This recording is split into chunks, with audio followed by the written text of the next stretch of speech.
Greetings, everyone. This is I'm Right. I'm Right. And I'm Jill Cox Cordova. I'm Anthony Cordova. Hey, sweetheart. Hi, baby. You know what I'm concerned about? That I'm scared. I'm scared because it's stormy. Stormy weather right now. I'm scared. I actually was going to talk about the weather we're having right now. It's thundering and lightning and the wind's blowing and the it wind's was not blowing. It was. You made me look out the window like, no. It was. So I'm concerned about us making it through this podcast. We've never had to end a podcast right in the middle and take shelter. I don't think it's that bad, sweetheart. It's not like we're in a tornado or something. Don't you see the sky? Sky looks fine. No, it doesn't. Sure Can't it you does. feel it in your bones? No. You're not old enough yet. I feel it in my bones. There's a bad weather coming. Okay, so let's get this podcast rolling. Jill, let's like get thunder, lightning. Yeah, that's week 2. Well, that does get us Okay. to our topic because I think you're trying to tell me that I don't make jokes well. So our topic this week That is true. is, oh my goodness. Our topic this week is, how do you tell a friend, or I guess in this case, partner, that they can't do something well, like tell jokes, dance, sing, something like that. So it's part of our segment that we call Stand by Your Stance. So I don't know what you mean. People think I'm funny. Why are you laughing? People tell me they think I'm funny. Here's the thing, Jill. We need to get this out in the open because I've never told you this before. Why are you choosing a podcast to tell me? I've never told you this before. People do think you're funny. You say a lot of funny things, but when you say these funny things, you're not trying to be funny, right? Right. You get good laughs. You know, you have this dry matter of fact. And it's not even humor to me. It's just matter of fact things you say. You know, like, for instance, I don't talk like that. I talk like this. You see? That's funny. And I don't talk like the way you just said it either. But that's funny and people laugh. So you're saying when I try to be funny, to I'm tell not a joke. Yes, you missed the mark. You do. I'm sorry. I think we should let our listeners decide that. Okay, tell a joke. I just did at the beginning of the podcast. Nobody laughed. Well, you don't know. You I can't do hear know. them. I do know. They didn't laugh. They said, "Oh, that was so weak." Tell a joke. I just did. I don't have any more jokes. Oh, see, now you're afraid. So anyway, I'm not afraid. Listeners, I'm offended. Listeners, it's not only about, and it was not my intent to offend you, but for the listeners, I'm willing to hurt your feelings a little bit. Okay. What kind of mess is that? Hurt your feelings just a little bit, Jill, a little bit. Well, you also have told me, sweetheart, that I cannot sing. No, you can't. I can't sing either. Well, I know this about myself now, but I think you may have actually been the first person to tell me that I couldn't sing. My mother was a singer. Now I'm married to a woman that can't sing. The operatic voice that she had. I definitely can't sing opera. So that's your comparison? It's like listening to Don't say it. Don't say it. Don't say it. Don't be a cliche. Come on. Don't say it. Listeners, he has his hands up like he's getting ready to go down a chalkboard, right? That's what you're doing? It's like listening to a goose that was put in a grinder. Just because you said don't use a cliche. I'd rather have the cliche than that. Oh my gosh. What an analogy. Wow. A live goose, by the way, put in a grinder. No, don't make it worse. Just so everyone don't make it worse. Can see. But no, but this episode is not about you, Jill. You keep bringing it to you, but it's not about you. We're talking about a friend or another loved one. You know, there's someone you're really close to, or your partner. But you don't want to. You kept staring it that way, but you don't want to hurt their feelings. Like when they go to a party and they are the worst dancer ever. But yet they love to dance and think they're the best dancer ever. How do you tell that person, hey, you can't dance? See, that's the difference, I think, between you and me, is that I would, if that brings them joy, because they're obviously enjoying themselves. If that brings them joy, why are you going to crush that? Well, it's one thing if the person says, I know I can't dance a lick, but I just like to dance. That's one thing. But when the person is like bragging everywhere, oh, I'm the best dancer there is. I was going to be professional. And then so you're expecting to really see something when they get on the dance floor and they have absolutely no rhythm. They move like they've been electrocuted and dropped in a pool. You're full of analogies today.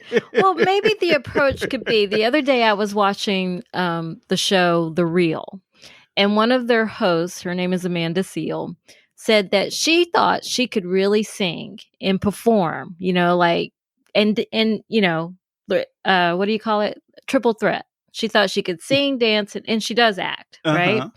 And, but then she went to a Janelle Monáe concert.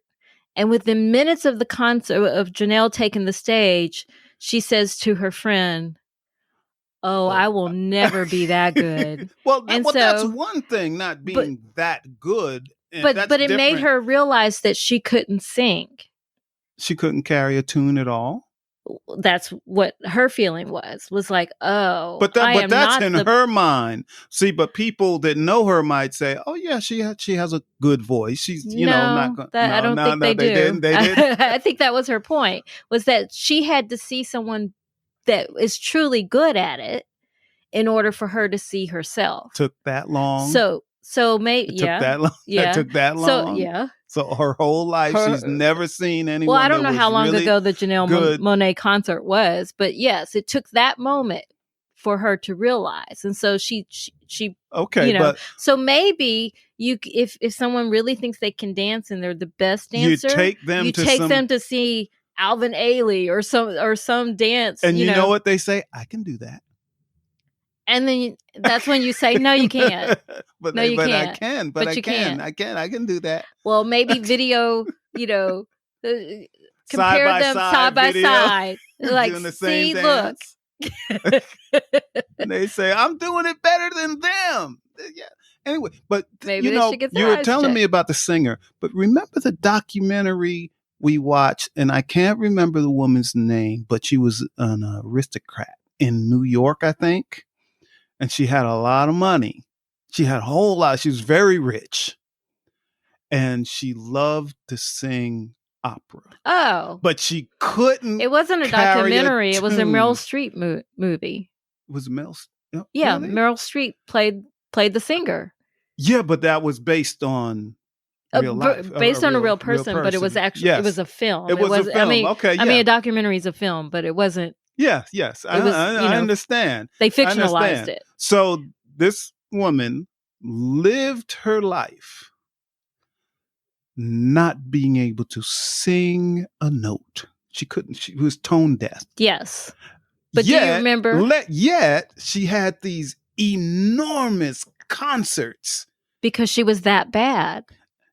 But everybody kept the secret from her. because they pay her husband or somebody paid them to do that. She was making donations and this and that. But yes. but everybody still, the whole audience kept the secret from her that she couldn't sing. But some and they people would applaud for her and but some everything, people like to see the worst singer. That was her niche. She just didn't know she was the worst singer. What was the show we used to watch? American Idol. American Idol. And they had a segment. I only liked American Idol in like the first episodes where they showed the people that were really bad. Yes. That's the part I enjoyed. But here's my question about that. Did they realize they would be used for that segment before it hit air? Because imagine I think some because did, they did set it up to where didn't. These were the worst singers that we found, and they were in the segment. So do you think that the they singers told them knew after that, before? But there were other segments where they didn't say that. They just said, how horrible to find out in front of the world or nationwide, wherever American Idol is aired. But that's my whole point. How do you tell a friend? Because you don't want to hurt their feelings because you really like them. It could be a loved one. That, hey, you're really awful at this, and people are laughing, or a person that believes they're like one of the best cooks around. And remember what happened to the mayor of Atlanta when she showed a picture? She just showed a picture. Yes. Of her mac and cheese for Thanksgiving, I think. For and then it made news, and she was even invited to be on talk shows where they taught her how to make it. Macaroni and cheese. Yes. But for years she has been making this macaroni and cheese, and her family has been telling her, oh, it's great, it's wonderful, because they didn't want to hurt her feelings. So she had to find out, like nationally, that she couldn't make mac and cheese. So that's like really messed up. So should the family be honest, or should they be, kind and try to spare them the pain? I think you can be honest and kind. Both, can't you? Demonstrate, please. Well, here. Use me as an example. The way you do it is when you think that I should do something differently, you'll pose it like a question. Jill, don't you think you should add more water to that? Not that I cook, because I don't, but when you pose a question, then I know that that's what I should do. But that's while you're making it. That's not after it's done.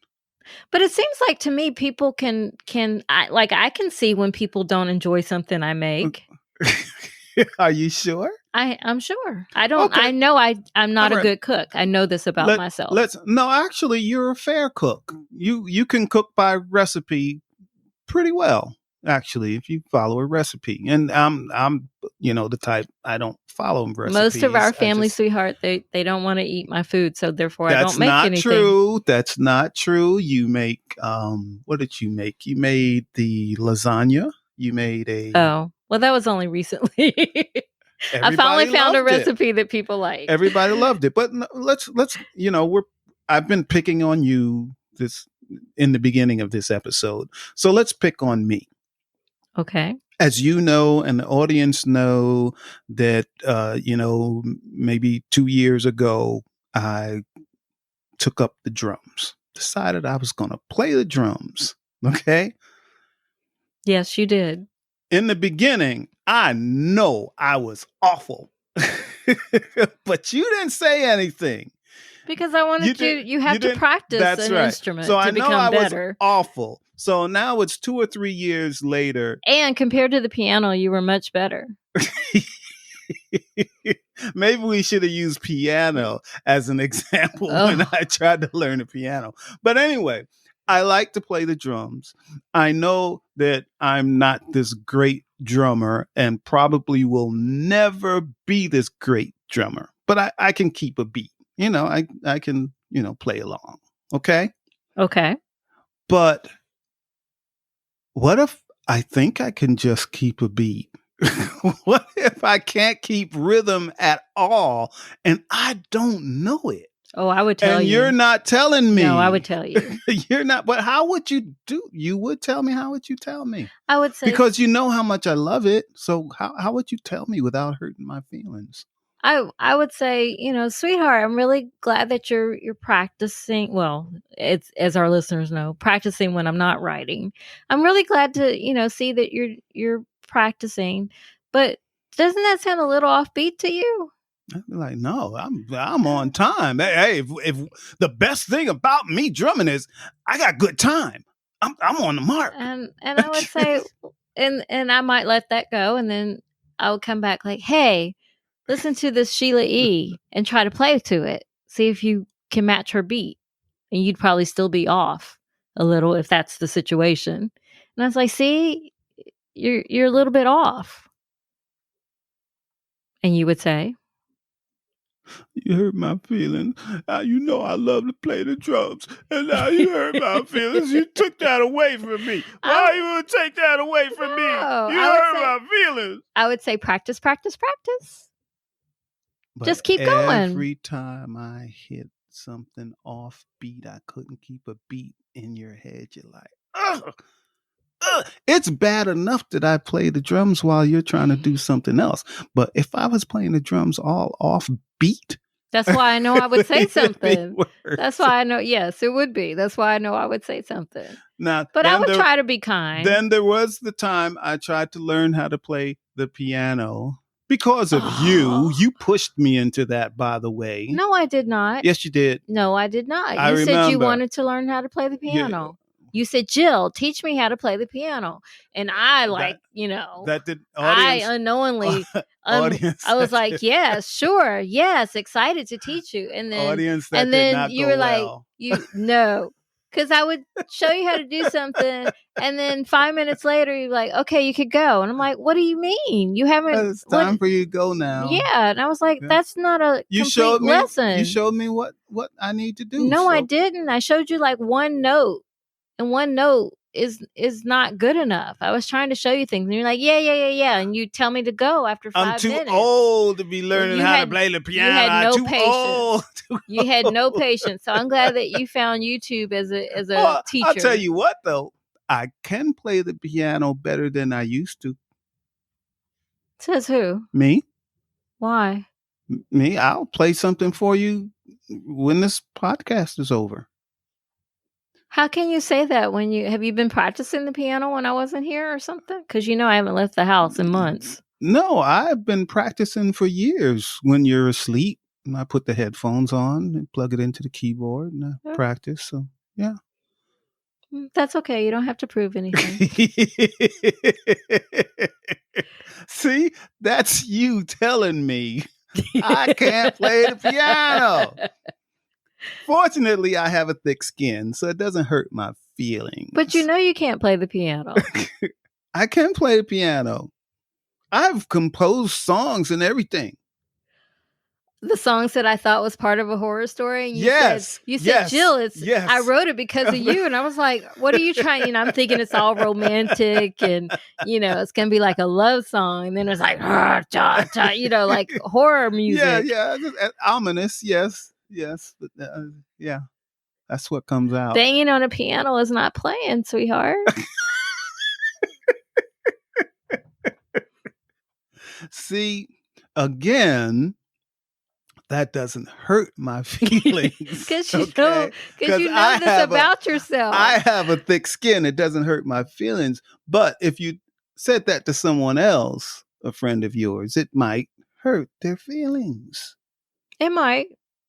Like, for instance, the first time I alluded that maybe you weren't a good singer, we were at church.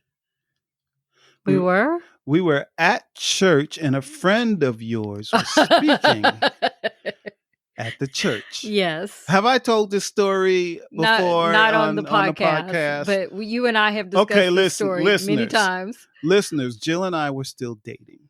So she took me to church.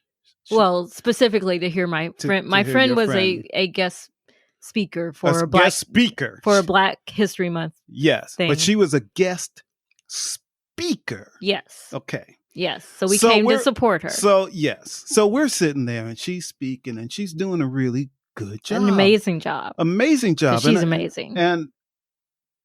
And I say, Jill, you can do that. And she'd go on and she'd, your friend would say something else. Oh, Jill, you can do that too. And Jill, you can do that too. So I'm like really proud of, her. I'm impressed by her. I'm proud of you because I know you can do that. And then she starts to sing. I didn't expect it. And she sings quite well. She's a great singer. Fabulous singer. Yeah, she's like a professional singer. Yes, she has performed professionally. So, and I looked at Jill and I say, you can't do that. You can't do that. So, and he starts laughing and he stops, because we are like in the middle of her speech, right? So he's been whispering this to me all the time. But listen, audience, I didn't think anything about it. Mm-hmm. I forgot completely. 12 years went by. Longer than that. 13 years maybe went by. Well, you're right. It might have been 11 or 12 years. I didn't give it any thought. It was out of my head. And the same friend, Jill, had to do a lecture. A video lecture, though. Well, I made it a video. You made it a video. But it was a video lecture. And she had all these musical components. And since I can't sing, as I know I can't sing, she had the same friend to sing the lines for me. Lines on there also. Which was fabulous. Which was fabulous. But then also Jill had composed a song on the piano. On a piano, yes. to play on this presentation. Right. So when it was all done, Jill and I watched it. And then when it got to the part where Jill played the piano, she looked at me and said, "She can't do that, can she?" But you immediately remembered what I was referencing. 12 I was waiting for the right moment. You held on to that for 12 years. The right moment. And of course, I did have to say, no, yeah, she couldn't. She can't do that. No, she can sing, but she can't play the piano that I know of. And I guess you might know that too. I don't know. So anyway, yeah, it was like that. Maybe that's why you only let me get like 2 seconds FaceTime. Oh, I knew you were going to say that. Even though my voice was all over the video, Sweetheart. My voice, but not my face.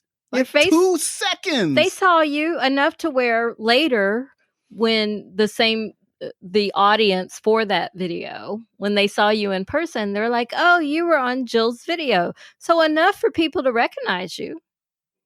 So I think that was plenty because it wasn't about you. It was my lecture.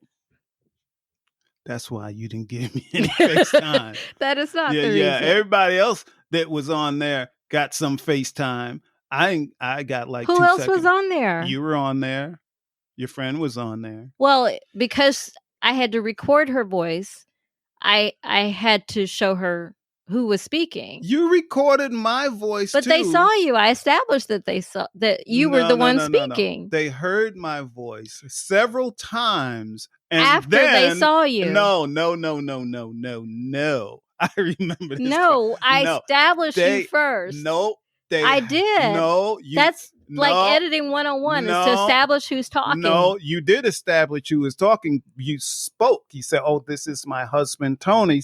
He's going to do this part." And then people didn't see me until I finished. No. And I got to nod my head lovingly towards you first. No, they saw you because you walked into the shot. Remember, you walked and sat down. That's the first time they saw you. The last time and they then saw you cut me out. That's right. And you cut me out. So I walked into the shot. I sat down. That was like 2 seconds. Okay. We so are I out got of 4 time. seconds.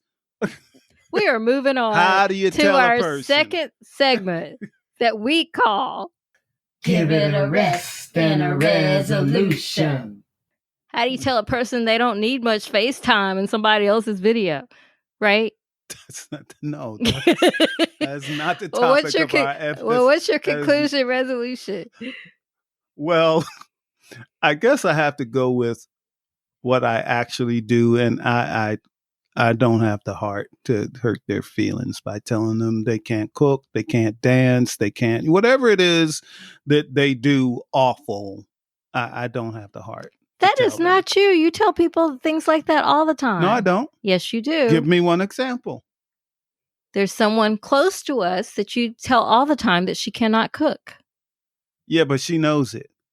She already knows that she can't cook. So that's different. Maybe she didn't. Maybe you're the first person to tell her that. She knew. That's one of the things she brags about. She likes that she can't cook because she doesn't like to cook. So okay, that's So you don't have the heart. So you do what? I don't say anything. I don't say anything. I just watch anymore. And you say things like, "Bless her heart." Well, that's offensive. That phrase. That's offensive. But that's what people say. They say, "Oh, they bless their heart." Mm-hmm. Yeah. So, but you don't say it to them. You just kind of. Some people do because they. Anyway, some people. I don't say anything. I don't say anything anymore. No, I never did. If they're enjoying you themselves, just gave a story of how you told me what I couldn't do. So you're saying anymore? That was an accident. That was an accident. That was a slip. Because I was on such a roll, like, oh, you can do that, you can do that. And then I saw something you couldn't do, and I was like, whoa, you can't do that. Well, that was a slip. Well, my conclusion is if you think it just brings them joy, let them have it. Don't take it away. That's my conclusion.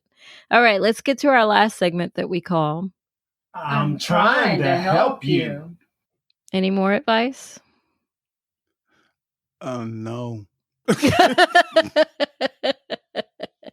No, this time I have no advice. No advice at all? No.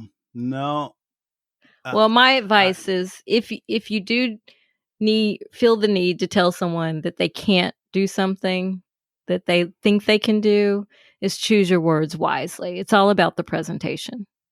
That's why I have no advice, because I'm one of those people that tends to put their foot in their mouths. You are? On occasion. Shocker. on occasion. So if you're like, they really, you're talking to somebody next to me and you say, oh, they really, really can't dance, right? They're a horrible dancer. And then I'll turn around and they're standing right behind me. Then you'll say, I hear you're a horrible dancer. You have done that before. Like, let me see you dance. You've done that before. So that's why I have no no advice. No, not trying to help anybody on this one. Oh my goodness. Really? Like, well, what's your advice if you're the one being told? They're on there, have a thick skin.